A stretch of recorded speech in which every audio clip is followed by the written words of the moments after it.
All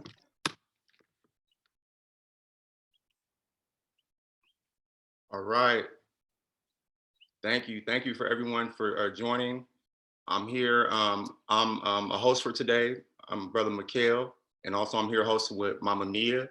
And this is our third annual Repair Nations Black Solidarity Co-op Conference Week. And we've been having a great week, everybody. We've been having some great discussions, and we put together some beautiful webinars. And this right now is a third of our webinar series, and we're happy to be here.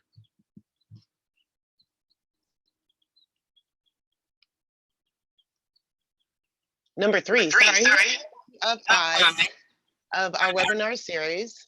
And we're going to be taking notes on a Jamboard.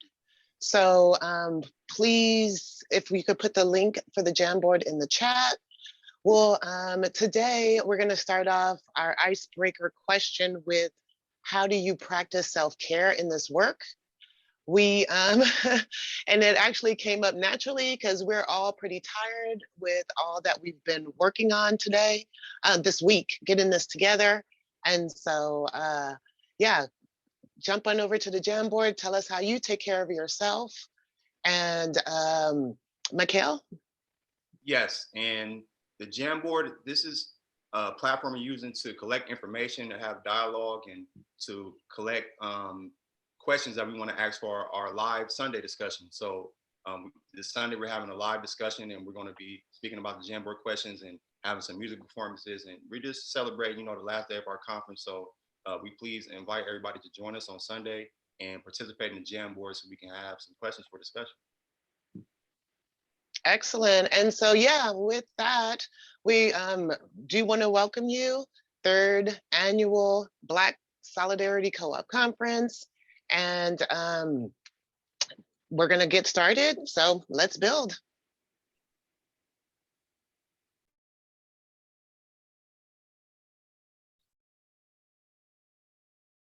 A network of support catalyzing the growth of cooperative ventures in Black communities throughout the U.S. and the diaspora.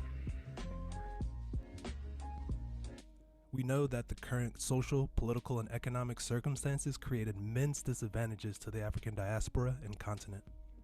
Repaired Nations creates redress for historic trends of colonization and oppression through cooperative training and development for collective ownership.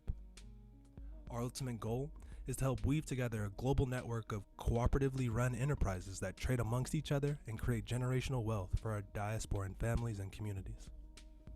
Some of the projects we're currently involved in include The Deep, a grocery co-op in East Oakland, NEX Means, an artist collective that holds monthly open mics and is starting an incubator program focused on LGBTQ+, Divine Minds Think Aligned, another artist incubator focused on supporting Black women, Good Juju, Good Vibes, a custom jewelry and crystal meditation lounge, Holistic Underground, which supports projects empowering change makers, leaders, and organizations, Okanda, which is developing a live-work cooperative complex, Raw Soul Collective, who feeds the community, hosts cultural gatherings, and creates media, Authentic African, a women's clothing collective, The Bee House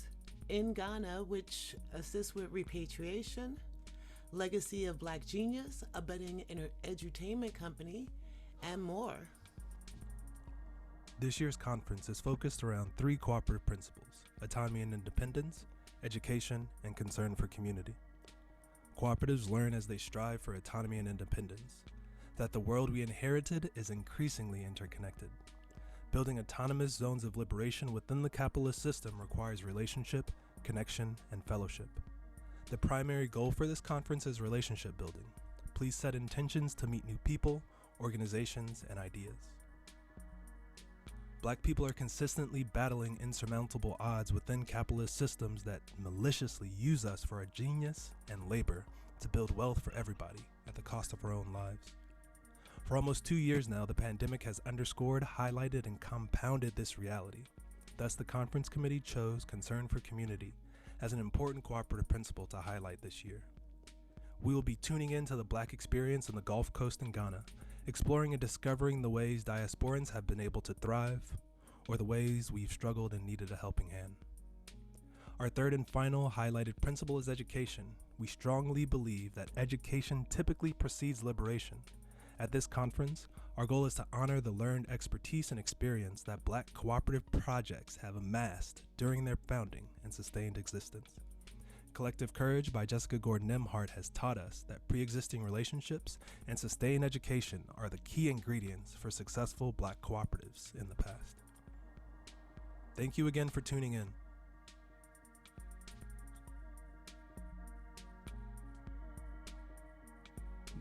Peace, peace, greetings everyone. Greetings and welcome.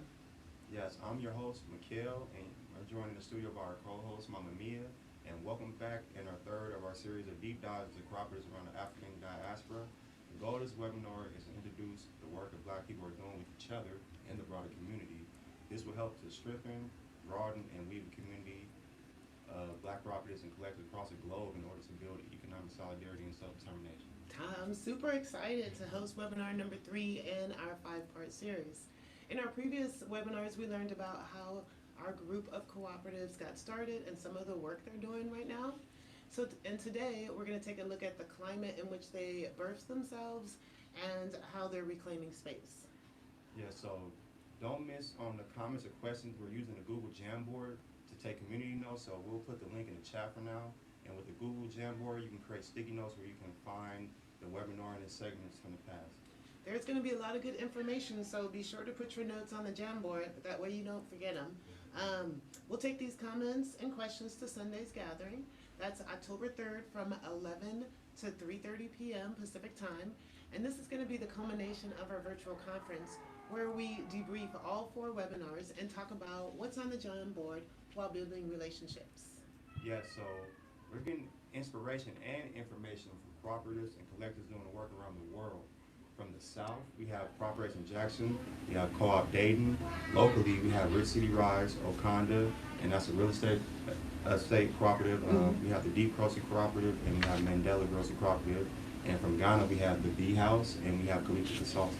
Awesome. So yeah, let's get right into it. We're getting to know about these cooperatives and their principles they stand for, as well as the work they do. And this is going to help broaden our network, like Mikhail said, and inspire others to join our Black Co-op Solidarity Network. Yeah, so let's hear how our group navigated the landscape during these times. And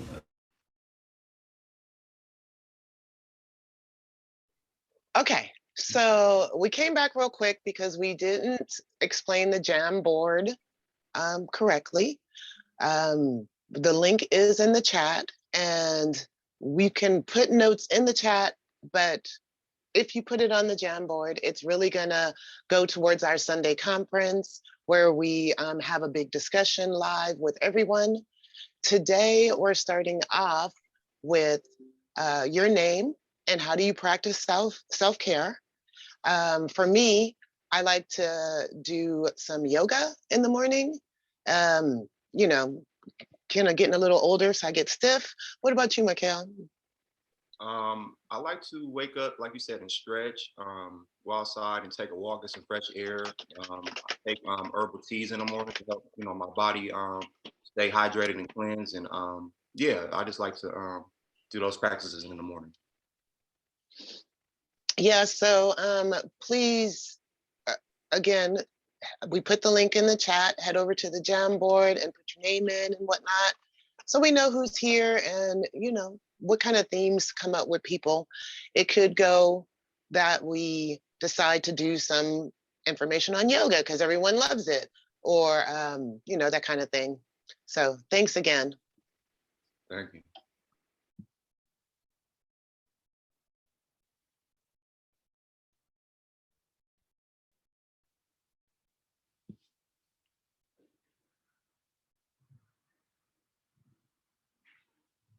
Yes. Yeah, and also shout out your name and where you from on the Jamboard so we can get to know each other too, because it's been a lot of people from all around the world coming and joining us. So we want to make sure that everybody is familiar with everybody and we can start to network and communicate too.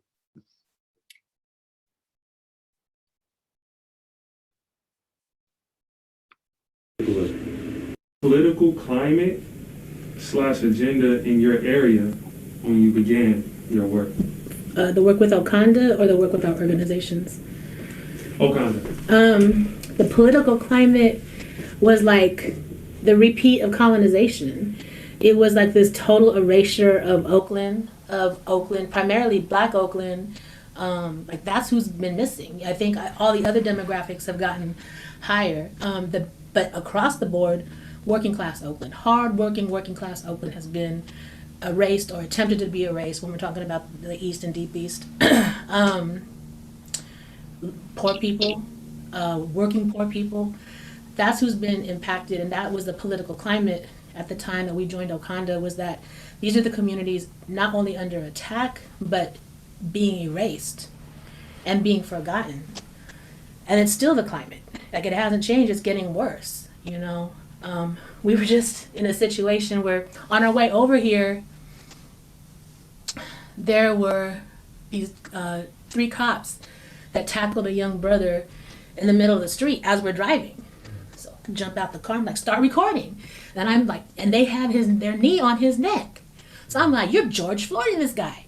And you know, this is not anything new, right? What was new was all the white people that stopped and started screaming at me, telling me that I need to let the cops do their job.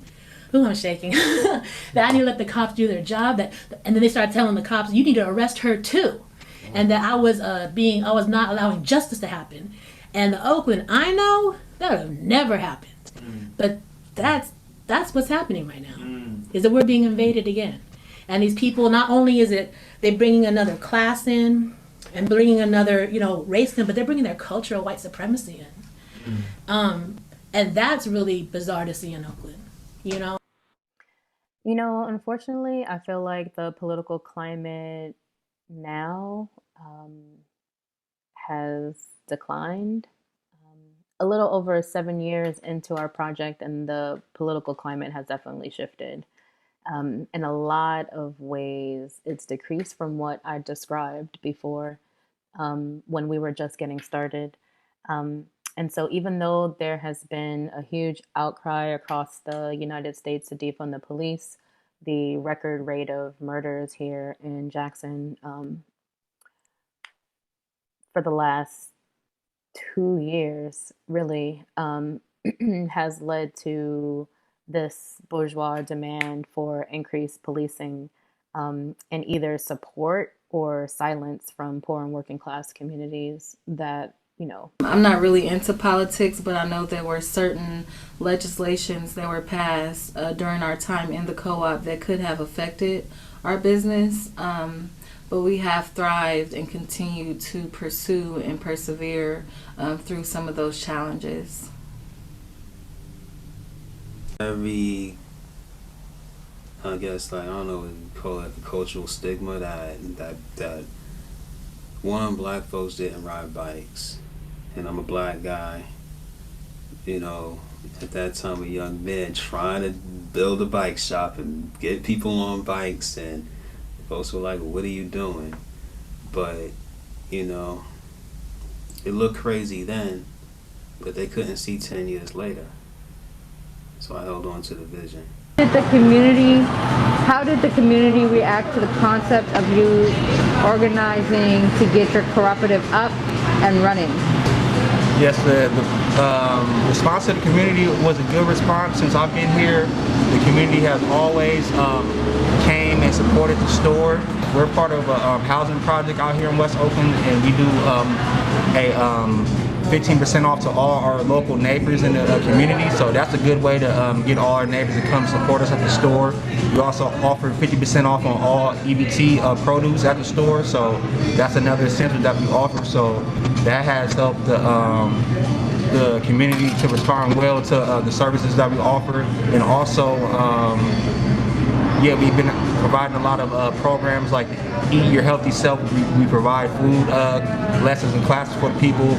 We have the different school programs we do where we go to the school and provide healthy snacks for the youth. So we're doing a lot of community outreach and the community responds the best as they can, and we ask if anybody in the community is not aware of Mandela Grocery Cooperative that you shop here. We're a black-owned cooperative grocery store, so if you're looking to support and put your money back into the black community, we're right here in West Oakland, across the street from the BART station. So that's the biggest thing we're working on right now, just getting more of a known in the community and let people know that we're here to provide this service on a daily. The community has been very supportive of having a grocery store in Deep East Oakland. As you know, that Deep East Oakland is a food desert. It's considered a food desert, so there is a lack of secure foods. There is a lack of finances in certain parts of the community, certain pockets of Deep East Oakland, and folks don't have access to nutritious foods. So the community has been rooting for us. We've been getting a lot of donations and support to open up a brick and mortar. So yeah, it's well received by the community. I think it was pretty welcoming. I think the first time we set up was in East Oakland, next to, where is it? Liberation Park. Liberation Park, and a lot of people seemed interested in it. They took our surveys. They seemed to be intrigued and supportive of our idea of wanting to help each other out. Ooh, community input. So with Gem City Market, the cooperative, which was the flagship of our movement and our leaders coming together, we received a lot of pushback. People insinuated and to this day still accuse us of being proponents for gentrification, which is why Unified Powers development was so critical. And we really have had to basically run recognizance on that narrative and try to stay in front of it and make sure that the community knows that this is for them. When you're dealing with a community that has not had any real sources of hope, then you're going to have that type of pushback. We sat with our county treasurer today, and he's really thrilled about working with our projects and really understands the importance of community involvement, community engagement, but also realizes that it is the governmental institutions that have created the current climate that we're living in and the situation that we must endure. And because of that, we expect to get support from our community in a more robust way as long as we continue to consistently speak our narrative, speak our story, and put it out there. That's very, very important. And we really found innovative ways, whether it was getting on local broadcast shows, podcasts, speaking in magazines, editorials, news, radio, social media. Basically, you want to cast a broad net. And when you cast a broad net, you'll get a variety of different individuals that will become proponents for your movement, especially if you have the leaders and the people that are out front in your movement possess passion. Passion is critical. It's not always the skill set, the hard skills, but it is really the soft skills. You need passionate people that want to champion the cause of your cooperative. I think the community reacted to the concept of Cooperation Jackson, our vision, our mission, the ideas positively. There was support and also reservations. I think the broad vision of what we highlighted, talking about the contradictions, what's wrong with what exists now, and how it could be done differently, resonated in the community. And at the same time, I think the core of our leadership being transplants, there was a sense that we needed to show and prove our commitment and our staying power. And at the same time, if and like wanting to know and see if and how we could change with building alternatives, right? Like that remained a question. They needed to see it. They didn't know they needed to see it because before the bike shop was there, that space that we're in was vacant. You know, they needed to see it. Probably didn't even know they needed to see it. But after that spot, even after the shop opened, the spot across the street opened up a whole nother family business, and then the vacant space next to that got filled. Politics, how we see our co-op collective addressing the political ecology in our area and our area of work. Referencing like hood politics and political agenda, I say get involved with the white anchor institutions in your area. Most of them now have been working on diversity and inclusion programs, equitable inclusion programs. Get involved in that work, make the connections there. They normally have more tentacles that are in the political arena, and also they're working with the future workforce.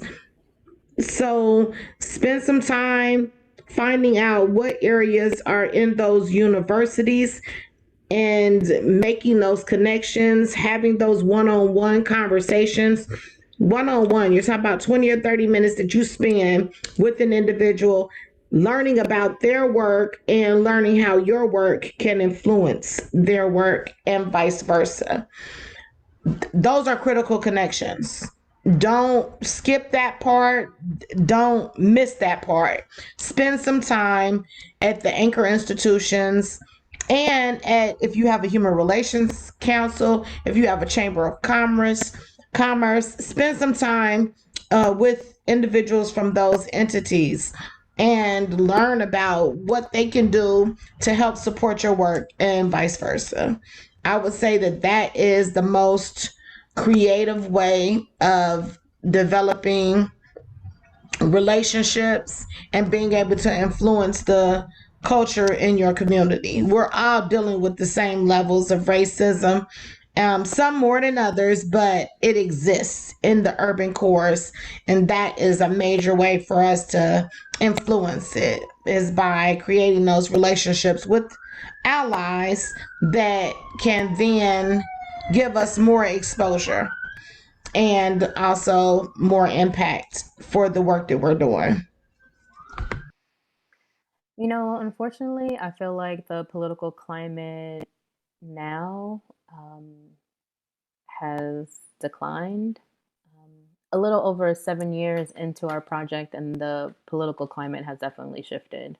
In a lot of ways, it's decreased from what I described before when we were just getting started. And so even though there has been a huge outcry across the United States to defund the police, the record rate of murders here in Jackson for the last 2 years really has led to this bourgeois demand for increased policing and either support or silence from poor and working class communities that, you know, often are more so at the receiving end of police brutality and police violence and police murder. You know, people struggling to meet their basic needs seem to have really had a deep impact on the type of feeling and sense that I got when we first started around people's hopefulness to have something different happen. And then on top of that, I think the constant reminder of white supremacy through the murder of Black people by the police weighs heavily on our collective consciousness. Co-op is established. I think the political climate now is pretty much the same. There are new regulations and measures that are being passed that are making it a little difficult for folks to operate, especially small businesses. There are a lot of changes happening with the laws and stuff. So the political climate for Black cooperatives right now is very favorable to us, for us. There are cooperative development organizations based in Oakland. There's the U.S. Federation of Worker Cooperative nationwide. There's the Democracy at Work Institute. All of these organizations are putting out research, information, case studies that show and prove that cooperatives are an effective and optimal business model for people of color, for Black people in particular, for poor people as well, for immigrant communities as well. So there is a lot of attention being made to that, and there is funding being streamed in that direction. And local governments in particular are catching up and catching on to them. And I know here where we sit in District 3 in Oakland, our city council person, Carol Fife, is eager to spark worker cooperative development in this district. So we have to be able to receive that, calling, which is capacity. Somebody came in last week, a community organizer, and he said, capacity is our ability to receive. And that blew my mind a little bit. So it's showing us that we have capacity when our council person reaches out and says, will you help us organize a cooperative conference in our district, and invite people from all over the country, all over the state, all over everywhere. Sorry, Adriana, I need to you were flowing. It's all good. But yeah, it's favorable. So we need to stay down and stay committed to cooperatives, because the more you put in, the more you'll get out of it. And I think, like I said, local governments are catching on. Like Bernie Sanders wrote about Mandela Grocery in his book, his last book. So we're in there, cooperatives are in there. But we know that political will, there's a crisis in that area. So, and it's an ethics thing. So we have to make sure that we are bringing that confidence that we bring to our cooperative spaces and in our communities we have to bring it public. You know what I mean? When there are conversations about cooperatives happening, we need to be in it. Call it the cultural stigma that one, Black folks didn't ride bikes, and I'm a Black guy. At that time, a young man trying to build a bike shop and get people on bikes, and folks were like, "What are you doing?" But it looked crazy then, but they couldn't see 10 years later. So I held on to the vision. I would say that the current climate in occupied America is hopefully waking up the minds of our brothers and sisters that are there, and I'm hoping that is pushing them and encouraging them to come to Africa to build, right? Maybe Ghana is not the place for you. Maybe it's Tanzania, maybe it's the Congo, maybe it's Mali, maybe it's Senegal, Gambia, right?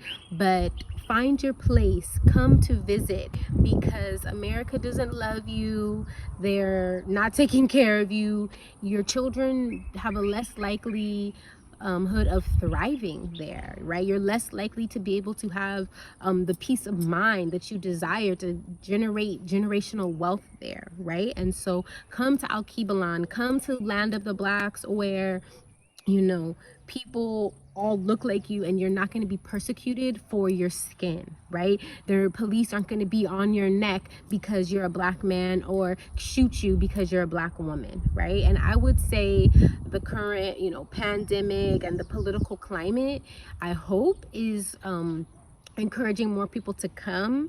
I know a lot of people now are reaching out to me more and more. They're wanting to visit, they're wanting to relocate, and I know it's because America is very hostile towards Africans and the diaspora, towards African Americans, towards our indigenous people of color, right? As of right now, I mean, we're definitely dealing with the coming of a new era.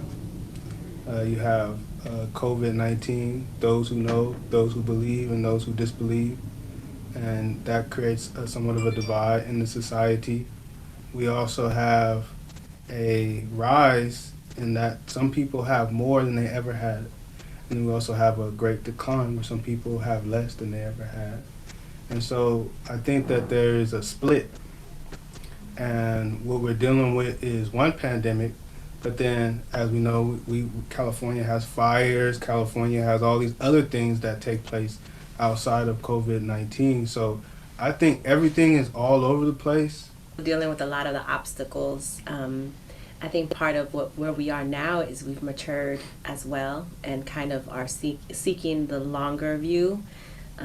It's interesting, it's like along with what you're saying, like the age, the time period that we're in has shifted. The era we are in, it has shifted. And because of that, a lot of people are looking to transform and change away from the way things have been. And there's a lot more collectives and cooperatives popping up, or at least people trying to figure out how to do that. And so I think it's just a matter of time of us getting together. And I love what you just said about like holding the space and like saying, okay, we're here and there's obstacles, but we're going to hold the space and see what happens. Great, yes, we heard some good stuff and we definitely can use. We see it's a mix between people who are invested in cooperative works and who definitely want to get involved, and also see a kind of skepticism of what different people don't know and not sure. So we're definitely doing this work to involve people, get them informed, and let them know more about the powerful cooperative works that's being involved around the world. Oh, definitely. I especially like the ideas about keeping the communication going in the community, and doing work to reach across racial lines. I thought that was good. Kind of not even thinking about the politics, just like going right to the source of the problem. So hopefully you were able to pull something you could use for the work in your communities as well. Yes, and let's take a music break. You know, one thing about music is very universal and it helps to bring us together. So we're excited to have our brother Johnny. He's originally from the Bay Area out here in Oakland, but now he's in Accra, Ghana. And Johnny is a holistic healer, a drummer, performing artist, massage therapist, and the founder of Soul Charter, the organization focused on healing youth in Ghana. So we just want to get a chance to let Johnny present himself. So take us away, Johnny. Hi, it's me, your brother Soul, and I'm here with Michael, Kojo, and Kobe. And today we're going to show you the Fungus Song, which is a song of celebration all over West Africa. Everybody in California knows this song. It's super popular. Ready? 5, 6, ready, go. Good, yes. Bass, tone to tone, bass, tone, tone, bass, tone to tone, bass, tone. Funga la via, ashe, ashe. Funga la via, ashe, ashe. Funga la via, ashe, ashe. Funga la via,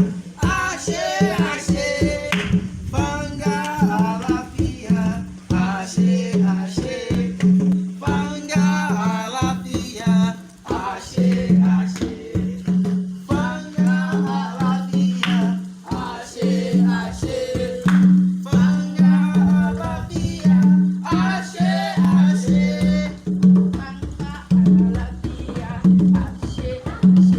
ashe. Funga la via, ashe, ashe. Funga la via, ashe, ashe. Funga la via, ashe, ashe. Funga la via,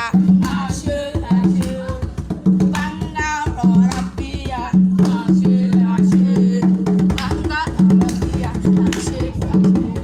Funga la via, ashe, ashe.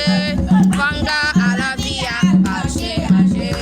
Funga la via, ashe, ashe. Why did I come to Ghana? I came to Ghana because when I was younger, my father told me the importance of Africans and African Americans of the diaspora reconnecting and sharing resources and rehabilitating and starting the revolution. And I was homeschooled my whole life. I grew up Christian, super Christian, and I wanted to live as natural as possible in nature.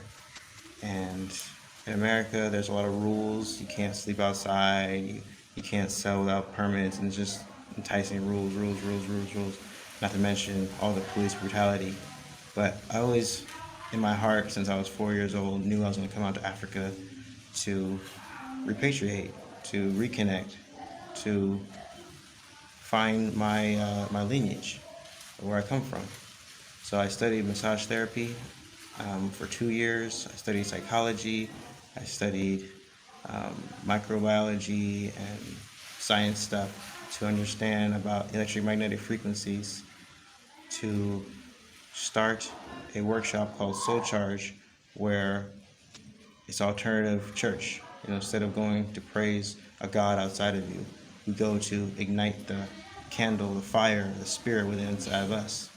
And I started that when I was in California with the intentions of making it worldwide. And Ghana is the first place. Okay, stop crying though. The intentions of coming to Ghana, or the intentions of making it worldwide, and Ghana is the first place.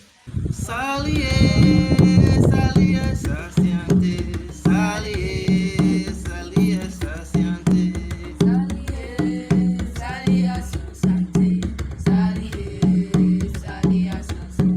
Papa Legba don't Papa Loco don't Papa Oku don't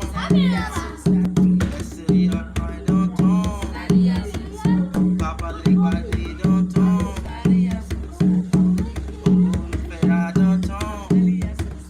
Papa Dambala don't Easily friend I don't Salie, salie, associante, salie, salie, associante. Salie, associante, salie, salie, associante. Salie, salie,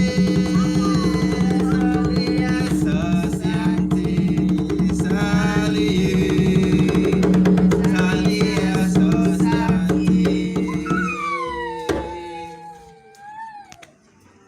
Hi, it is I, your brother Soul, here with Kobe, Kojo, Michael, Sammy, and Stanford. Answering what gives me joy? Well, it's right here behind me. Thank you again for.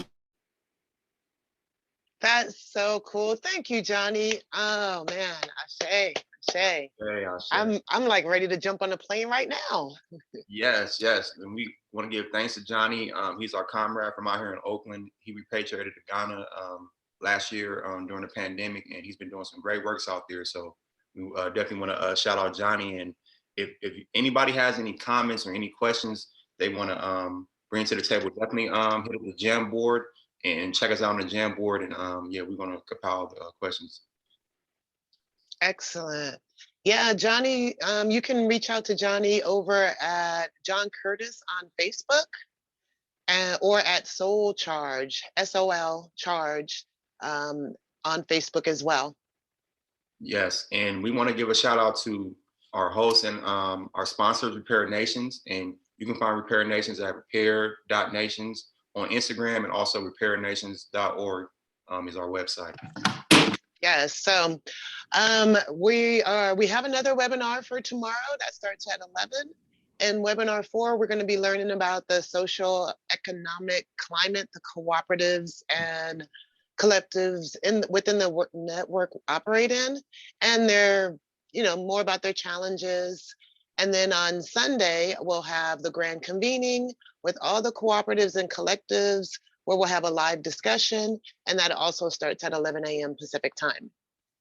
Yes, so once again, we want to thank everybody for joining our 3rd annual Pan-African Solidarity Co-op conference. And we want to just take a minute to open up for any kind of live discussion. Like we said, we have the Jam board, and I actually want to take a moment to go on the Jamboard and to see if it's anything anybody brought up that might be good for discussion. And while Mikhail does that, please take a second if you want to introduce yourself and say where you are in the chat. We might find some people that we never knew were close to us, or others that we'd like to reach out to. I know some of the people that we interviewed are on this conference live with us now, from Okanda, from Dayton, Co-op Dayton, and others. Now I got to look through the list. You know, you get in trouble when you start naming names. Thank you so much, Repair Nation. I think it's phenomenal that you all offer this conference free of charge. And I expect for it to grow for your 4th annual. Keep doing the work that you all are doing. And once again, just thank you for this opportunity to connect us, you know, worldwide. That's awesome. Thank you for those gems you were dropping, Kenyon. You know all about the outreach. I was taking notes on that. Yes.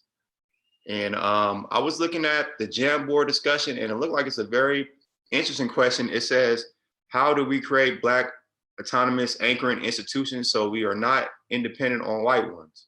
And I know in particular, we're talking about autonomy and independence is one of our cooperative principles. So if folks want to maybe comment or mention in on things that they're doing to be autonomous and independent within their own cooperative works and ways that we can come together to bring together autonomy for our people.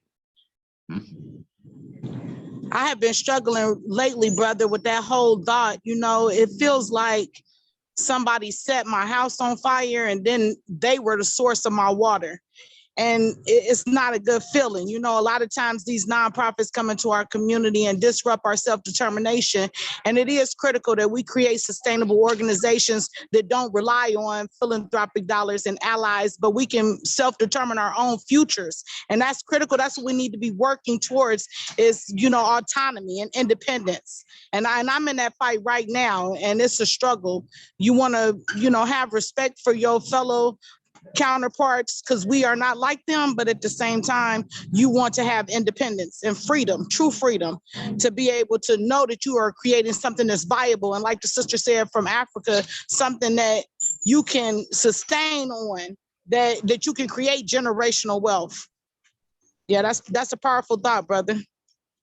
Thank you. I appreciate you sharing, Sister Kenya. We definitely want to support, you know, the work you're doing. And yeah, we want to send you many affirmations of protection and also just clarity on everything you're doing, you know, from what you told me that you was moving through. So yeah, we sending many blessings, sister. And we also got a comment saying that if anybody want to respond, you can click stack or raise your hand on the Zoom platform. We'll reach out to you. Oh, Kana, go ahead. Hey, good morning, everyone. Thank you, Michael. Thank you, Mama Mia. This has been incredible. Just tapping in on that question, and I appreciate that answer, sis, Kenya, because that's a really honest answer, and it's something that a lot of people are dealing with across the board. And the thing that I will say is really looking at, and I really appreciated the webinar one when my bro Quentin got on and he said, if we're not living these daily practices of, you know, cooperation, of care, compassion, self-determination, then, you know, and threading it in every aspect of the work and the lifestyle that we have, then, you know, it's not going to be sustainable and we're not going to win. And so I just go back to that to say, thinking through the ways in which we can support each other's cooperatives is why we're here, and support each other's businesses, even if they're not cooperatives yet. But, you know, anything and our own mutual aid and bartering systems and ways that we share with each other, I think that, you know, the seeds are in there, but when people are doing larger projects like Sister Saki talked about in the last video, where it's like, you know, housing development projects, and I know you're also doing that, Kenya, that requires huge resources, then we're looking at the next phase of like where we look at Black financial institutions and Black owned banks and Black cooperatively owned banks and institutions too, and seek those out. And it's not easy and it's not convenient, but I think as long as we, you know, continue to push for that, then we start going on in the right track. So give thanks, Anna, for that response. I see a comment from Omar about some worker co-ops in New York City. Omar, you want to tell us a little bit about what you're working on? Sure, peace. Thanks, everybody. So my name's Omar Freya. I've been doing worker co-op development work based in New York for the past 18 years. I had founded 18 years ago an organization called Green Worker Cooperatives. And so I've been busy doing that work, working mostly in the Bronx, throughout the city, Black communities, folks throughout the Caribbean, based here, really working to launch all kinds of co-ops and really pushing different approaches. And I do want to respond to something that Sister Kenya had said, which is basically, you know, there's a lot. I've been really blown away just over the past few years, particularly in the past year to 5 years, at the level of the growth of Black cooperators and Black folks doing co-op development work. And it's been really inspiring. You know, I remember when I had started doing this work, it was 18 years ago, and, you know, going to a worker co-op conference, and it was just me, Jessica Gordon-Nemhart, and a sister named Ajo Nzinga Fateo from DC, who were there in a room full of white folks. And I definitely then was feeling what Kenya was saying about, you know, having to rely on white institutions and white organizations to do work that we know has been our tradition, you know, that Black folks have been doing cooperative work and have been living and breathing cooperatives for millennia. And so, but now seeing that just the level of development and growth, you know, every part of the country in the US, and there are Black folks doing co-op development work, from New York, New Orleans, in DC, on the West Coast, you know, California, Detroit, Minneapolis, all over the place in every part of the country. So a lot of the things that, you know, there's a lot of experience and a lot of work, and I feel that we don't have to rely as much as there was a feeling that we had to before. There are folks that are, you know, organizations that are now part of the Seed Commons Cooperative that are, you know, developing loan funds, that have loan funds, and are working specifically and mostly in Black communities. And so the expertise is there. We've got Black accountants and bookkeepers. We've got lawyers that have been doing the work who all have experience in co-ops. We've been pioneering and creating ways to educate folks on co-ops. And, you know, when I had developed the approach of a co-op academy back in 2006, and now to see that, and that came out of the fact that white folks did not respect or appreciate the intelligence of people of color launching our own co-ops and coming up with our own ideas. And there's been a very paternalistic, this white savior approach to starting co-ops for us. And so, you know, and so now we have approaches that come out of the work that we've been doing. So I'm really excited that this is happening. There was another Black co-op conference that happened earlier the week. So there's just been a huge amount of work, and I'm loving all of it. So props to Prepared Nations for doing this and making this happen. I've been really excited, and now I'm working to actually do what I didn't even know Repaired Nations had this international connection and doing this work in Ghana from a few years ago.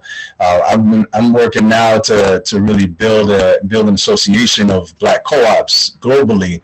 I know plenty of folks that are doing co-op work throughout the Americas, in South America and Central America and Colombia and other places. And so really, really connecting all of us. So I'm excited to be here and loving all of this. Ashe, get thank you, Omar. for you sharing your experience and for you being a pioneer in doing these works, for such some time now. And we'd love to connect with you and stay connected with the network. Is there a way you can drop your information in the chat, like any email or any kind of contact information? We definitely reach out to you, brother. That's all. We had another question from Mama Mia asking, do you feel that establishing trust is a part of building co-ops? Anybody want to chime in on that as far as the trust? Because, the trust is something that we all are kind of lacking, I think, within our own people, but also, trust within doing business with each other. So anybody want to speak about that? One of the most powerful quotes that I ever heard came from Amaha Selassie. He's our board president. And he says that movements move at the speed of trust. So it's imperative that you trust the individual that you're working with. What that allows for you to do is for you to move past disagreements, move past disruption. Another powerful thing I've heard from one of the brothers, he's here, he fought with the Black Panthers back in the 70s, and he stays active. He's worked with me to develop a lot of different initiatives for our Black community in this urban community here in Dayton, Ohio. And he said, there are no permanent friends and there are no permanent enemies. There's only a permanent agenda. So we have to remember that we must stay on the path regardless, and those relationships must prosper regardless, in spite of differences, in spite of adversaries, in spite of disagreements. We must continue to forge forward in relationship in order to create the shared future out of our divided past. Give thanks to you, Sister Kenya, for sure. Thank you, Kenya. Excellent. Is there any other comments or anyone else who'd like to get on stack before we close it up for the day? We got time. So happy to see all y'all beautiful faces and icons.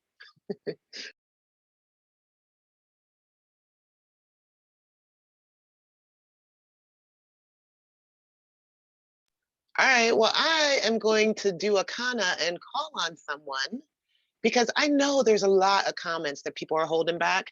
In fact, if I could, Deb, would you like to share what you thought about our thing today? Or any of the concepts? Greetings, everyone. Hey, Mia, Mike L. Yeah, going back to the conversation and building off of what Omar and Kenya were saying, I'm reminded of webinar 1 when Sinyaka said, there was a statement that it struck me and I put it in the chat. He said something about, we basically are the force that keeps establishments going. And part of how the empire works is to keep all of that knowledge and workforce working in its favor, and how the minute we start unplugging and pouring it into ourselves, then that is the thing, right? That's the thing that the empire fears the most. So learning how to pivot from that and building and pouring into us versus into the empire is the work. Yeah, it's a question of integration failing miserably and actually admitting that to ourselves, right? This is not working. So how do we build for us ourselves? Yeah, that's what comes up for me. Thank you, Deb. That is strong. Because I think Kana even mentioned it, we have to balance that building for ourselves with watching to be sure that that overhanging white supremacist machine doesn't come and try to smash what we have down, which is what has happened again and again throughout history. Sorry, I'm breaking stuff. Go ahead. Yeah, and the part that there's a part, I know Kana said it, and it keeps coming up, throughout these webinars, is the thing about learning to build it, not so much with a completely different paradigm, because I'm not sure we're capable of that yet, but building trust as a foundation, and we have to undo the stuff that got us to, that is divisive, right? So trust is one of the things that comes up. And one of the things I know that keeps coming up in worker co-ops is, how do we go at a pace, and how do we employ the tools necessary to work stuff out the minute it comes up, right? Versus this, like, we're speeding along at the speed of light to, you know, meet our bottom line or whatever it is, right? But just to take a pause and really build that kind of trust. It means you're working across, it means you're building a village. I mean, I remember Najari saying it's a village, right? So you need to care about every single aspect of every member's lives in order to make that a livable, thrivable thing. You can't just have it be about, this is the co-op and we only care about the co-op, right? And that means that's a huge shift in paradigm in and of itself, I think.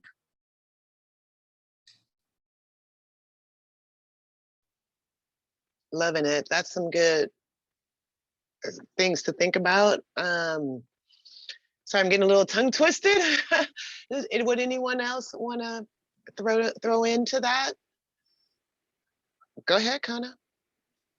Yeah, just really quickly, I'm curious to hear from the co-ops that are here, what community engagement looks like. I know people are, supporting some of the brick and mortar and like kind of coming up in that way, but some of the co-ops that are still organizing themselves or looking for support, I'm curious about like how community is receiving you now.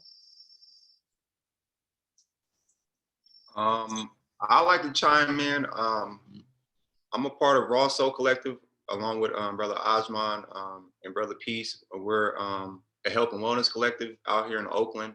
And we just established in 2020 for the need of providing healthy food for the community during the pandemic, but also we're art and music collective, and we're about collective economics. And yeah, we would like to get more support with trying to build into a cooperative sense, like you said, like a brick and mortar, like establishment within our collective. So if anybody, yeah, has any advice on that, we would love to hear some feedback.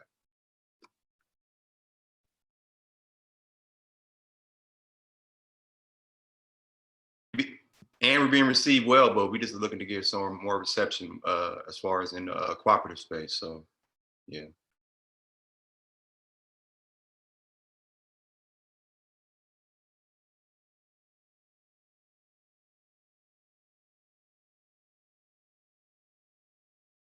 Yeah, go ahead, Greg.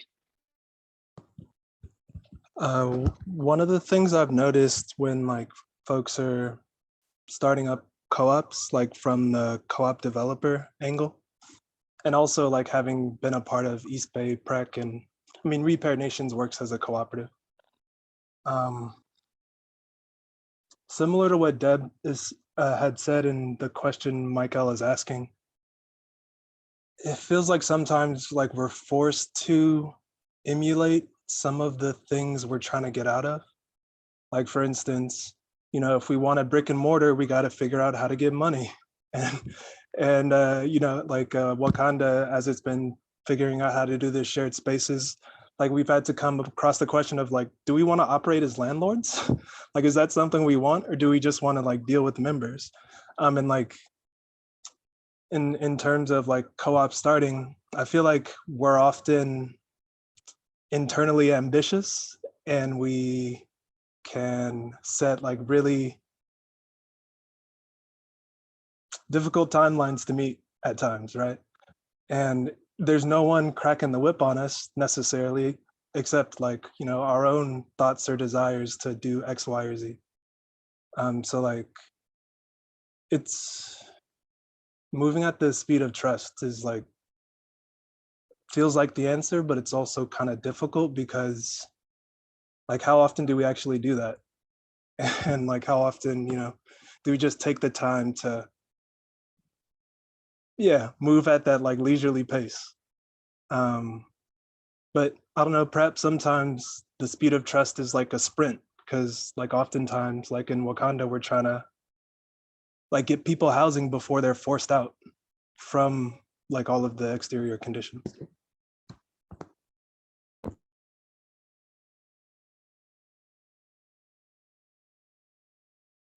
All right. Thank you for your response, brother. For sure. And I'll definitely be reaching out and building to you personally. So yeah, it's all good.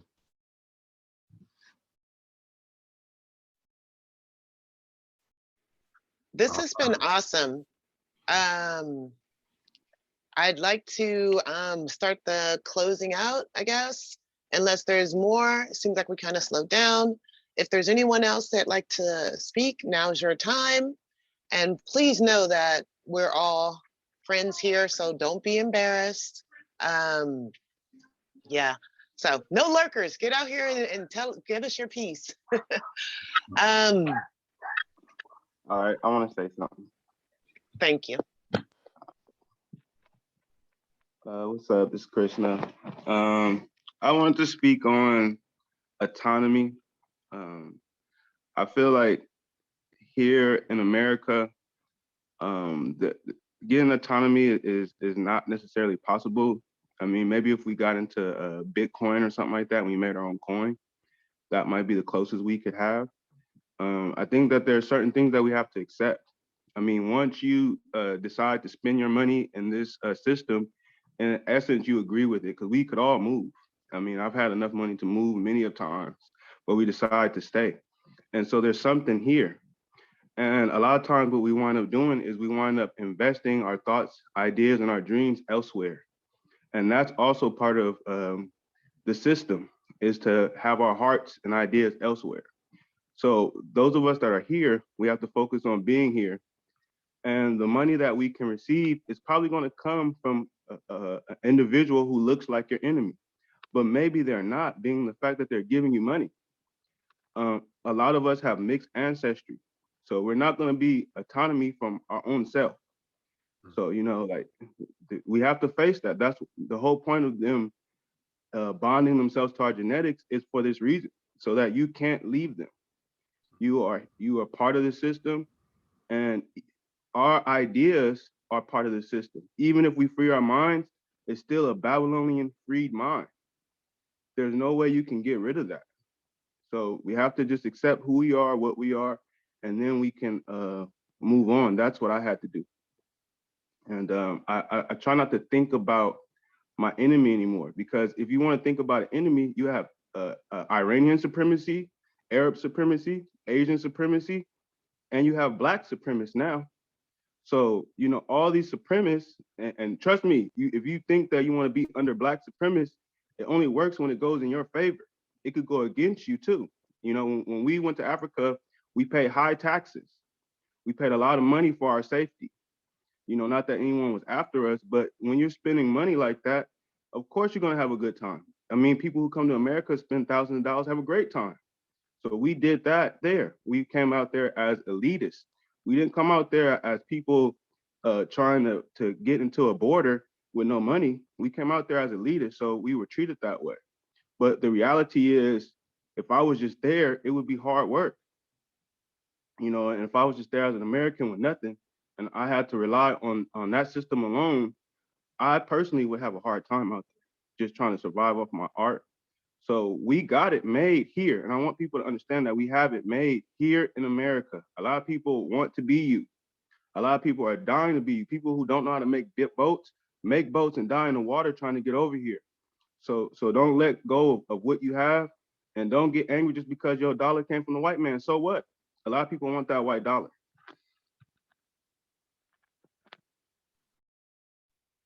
Okay, brother. Yeah. Thank you. Speaking facts. Yeah, yep. He's speaking facts. This brother Tut, everybody. Hey, much love. Hey, brother, Jasmine's on stack. Can we put you on stack after her? Yeah, no, I was just wanted to double tap, but yeah, go ahead, bro. Sorry about that,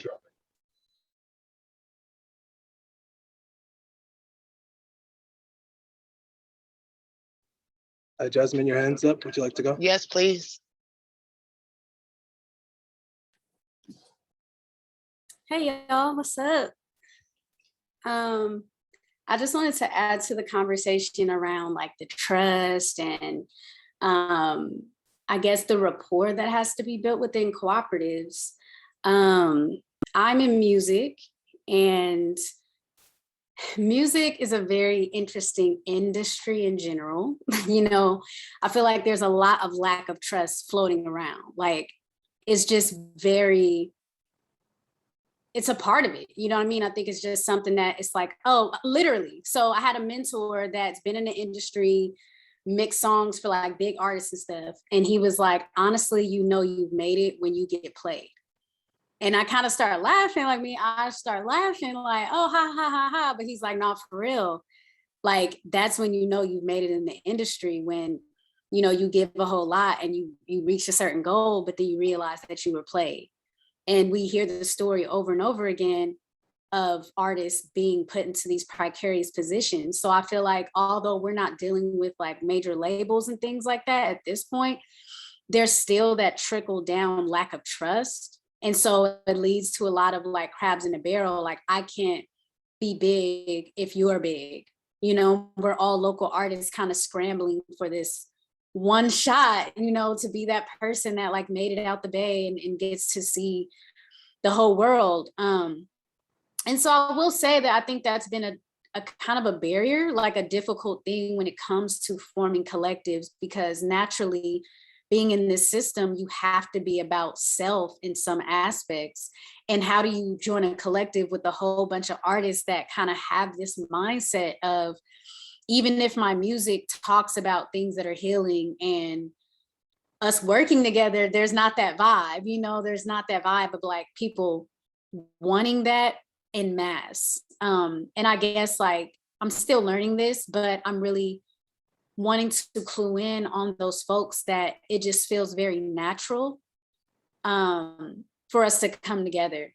Because I've been a part of collectives that were like dang near 100 some odd people. And it's just crazy how 100 people came together and nothing happened. And I feel like the collective dissolved because there were certain people who wanted to step up and offer certain skills, but then there were other people who wanted to be, I guess, the leader of the co-op. And so it came down to, do we actually prioritize these people that have these skills that like, hey, I can help write a business plan. Other person's like, hey, I actually have a space right now we can get into if we just fill out this grant. Another person's like, look, I got a family member with money, the woo-woo. But because one person that didn't necessarily have the skills, but they had the charisma, right? They had the charisma to be the leader and they naturally rose to the top. They kind of became the leader. So that's kind of, it's something I'm working through when it comes to music, because there's a lot of lack of trust just inherently in the industry. So to move on the speed of trust means to move kind of slow. And I'm hoping to solve that problem with the collective I'm putting together, DMTA Worldwide. So yeah, my time's up, but shout out to Repair Nations for making that happen and for connecting, you know, to those financial resources so that I can just really take this time to make it the best thing it can be. So thank you. Thank you, Jasmine. That's like confirmation on us moving slowly, even though our brains want to go fast and we have on these amazing plans. Tet, did you still want to make a comment?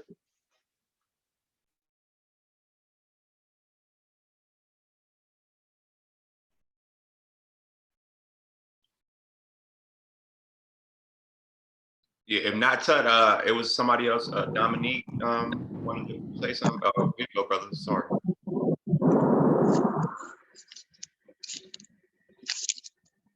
Oh no, go ahead. If Dominique was first, Dominique can go. No, it's you, and then it's Xavier, and then it's Dominique. So go for it.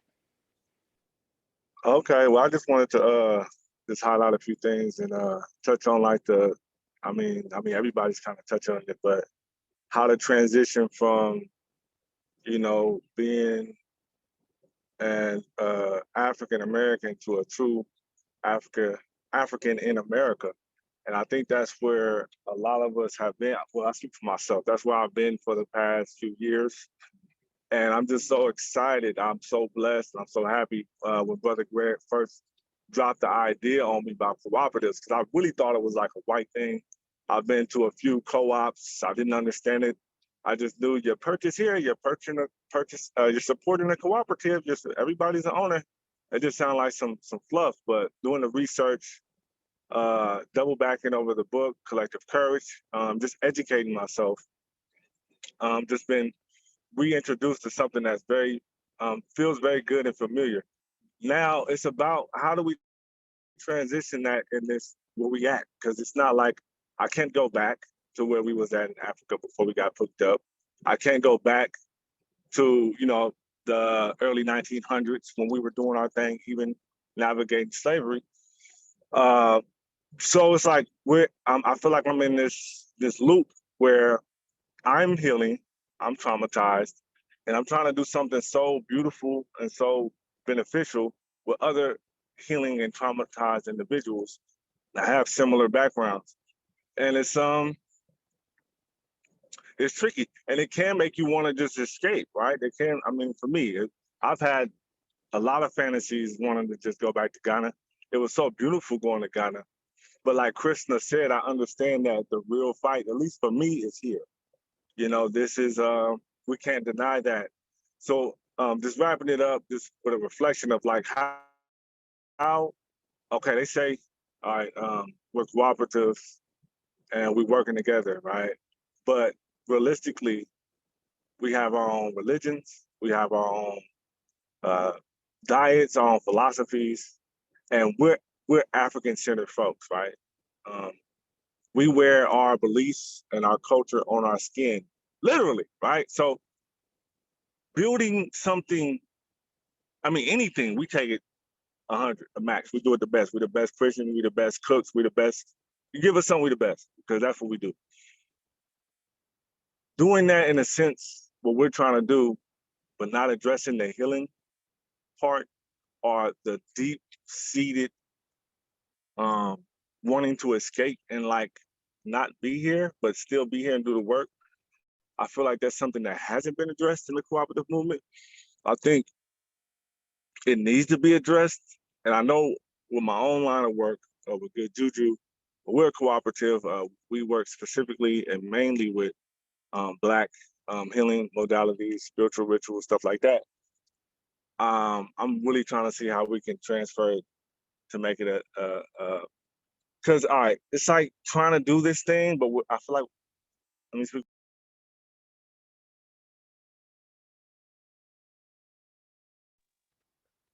I'm sorry, Tut, you faded out. Trying to do this thing, but what?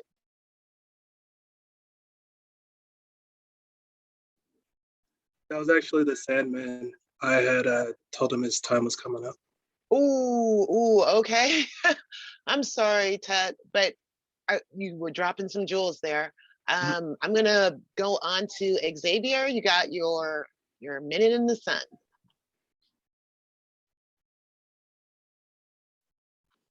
Okay, can you hear me? Oh yeah, okay. Well, I would just like to say thank all the brothers and sisters coming on and just sharing their experience and also dropping information. Brand new to the co-op arena. Although it was in my mind and my heart already, I kind of just attached to it.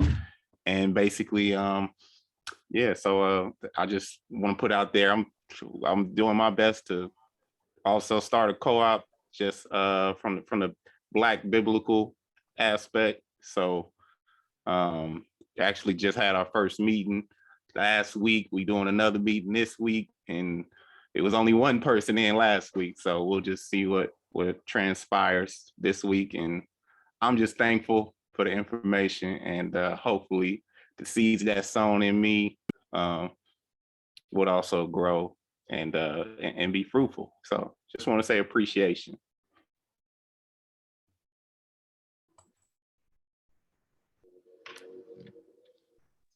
Thank you. Oh, I'm sorry. Go ahead, Michael. Oh no, I was gonna say give thanks for that comment and everybody responding back right now. It's been some great dialogue. Do we have one more? It looks like we have Dominique, Kana, and Jasmine. Gotcha. Okay. Dominique? Yeah. Hey y'all. Peace. So good to be here. So honored to have received such wisdom from y'all. This is beautiful.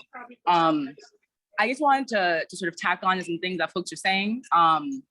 Right, just reminding us that like there is no such thing as like escaping from white supremacy, right? Like no matter where we go in the world, no matter what country we go to, Africa, Asia, wherever, like there is no place that we can go to or we can escape white supremacy because it's a global phenomenon, right?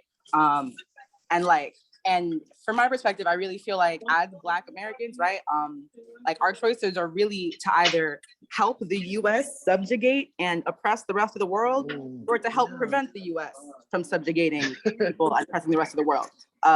Because that's how the US was created, right? That's why we have it made in this country, because white people plundered the world. They took what was left of the world, laid it at Black people's feet, and then whipped us until we built them an empire. And then they happened to let us stay instead of kicking us out or whatever. Like, but this, the luxuries that we have are not ours to hold as Americans or as Black people. They belong to all of the world, right? And so how can we as Black people actually be part of the global revolution, right? Of actually from the inside helping topple over the bullshit that the US is continuing to put people through. And also like just to also put out that like white people, right, are not our enemy, but like white supremacy and whiteness is our enemy. And I think as if white people are our only powerful allies and the only folks who own things and the only people who we can work with to like create wealth is like absolutely a mistake, right? We have allies of all colors. And I think it's really, really important that we like continue to do work with Indigenous people, right? Continue to do work with Asian people, continue to do work with all sorts of folks of color across the world, because that is really how we get rid of whiteness and how we actually create a world in our image, right? Not just like Black supremacy where we take over the white people shit and be overlords, but where we actually create a world that is in our image and that like reflects our real values and hopes and dreams. And so, yeah, I just want to start to remember that. I just want to start to remember that like white people are not the problem, but whiteness is absolutely the problem. Oh, yes, thank you. Okay, I'm feeling good about that. That was a really good summation. Kana, you want to bring us home? Well, I'm not going to bring us home. I think Jasmine is going to, but Dominique, thank you. Period. So it's pretty much summing up what I was going to say, which was our cooperatives cannot exist in a silo. If they do not connect to a broader movement that's moving us further and further away from the exploitation of human labor, then it will be co-opted. It will go the other way. We need that pull. We need to be connected and involved, because otherwise our co-ops will look a lot like cults, will look a lot like gangs, will look a lot like, oh yeah, we're just doing this over here for us and ours, which is not really the purpose. The purpose is liberation. And so in order to do that, we have to stay connected. And you know, it's the same thing. And I really appreciate you bringing that question, Jasmine, around what happens when you're in an industry that is inherently predatory and individualistic, right? And that is the key. That is the question. America has this haze over its, you know, people, and this projection over its people that says, be an individual, strive for your own will over everything else. And then there are certain industries that match that. So I see you, Greg, thank you. And yeah, I just want to leave it there and just say thank you again for bringing us back to being grounded and movement.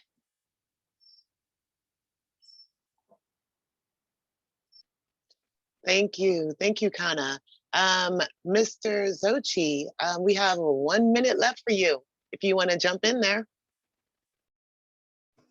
Thank you. I have a background in my company's name's Tenesu, and what we do is wellness. And I'm going to be on the opposite side of that because we've been following a narrative, a white narrative,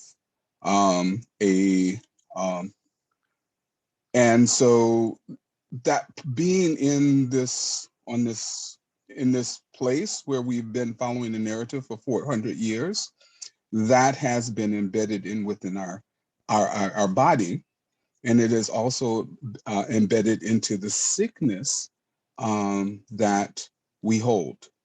And so I would say that we need to re-examine the Black consciousness and have a clear vision of the future where we want to be versus saying this is where we are. Without a vision, we can't get to the road that we really want to get. So that's all I have to say. Thank you.